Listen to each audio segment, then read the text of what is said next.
بسم اللہ الرحمن الرحیم۔ السلام علیکم۔ میری آپ سبھی سے التجا ہے کہ ایک مرتبہ درود ابراہیمی پڑھ لیجیے گا۔ بسم اللہ الرحمن الرحیم۔ اللہم صلی علی محمد وعلی آل محمد کما صلیت علی ابراہیم وعلی آل ابراہیم انک حمید مجید۔ اللہم بارک علی محمد وعلی آل محمد کما بارکت علی ابراہیم وعلی آل ابراہیم انک حمید مجید۔ بسم اللہ الرحمن الرحیم۔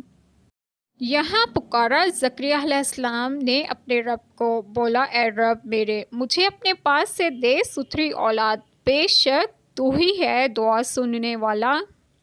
بسم اللہ الرحمن الرحیم۔ آج جو بات میں آپ لوگوں سے ڈسکس کروں گی وہ یہ ہے، حضرت زکریا علیہ السلام نے جب یہ دیکھا تو فرمایا جو ذات پاک مریم علیہ السلام کو بے وقت، بے فصل اور بغیر سبب کے میوے عطا فرمانے پر قادر ہے، وہ بے شک اس پر قادر ہے کہ میری 5 بیوی کو نئے تندرستگی دے اور مجھے اس بڑھاپے کی عمر میں امید منقطع ہو جانے کے بعد فرزند عطا کرے۔ بائیں خیال آپ علیہ السلام نے دعا کی جو اس آیت میں بیان ہے، یعنی محراب بیت المقدس میں دروازے بند کر کے دعا کی۔ اللہ تعالی ہم سب کے تمام گناہوں کو معاف فرمائے اور ہمیں صراط مستقیم کی راہ پر گامزن کریں، اور آپ سب کو آپ کے گھروں میں خوش و خرم رکھیں اور وہ صحت و تندرستگی بھی دیں۔ آمین۔ جزاک اللہ خیر۔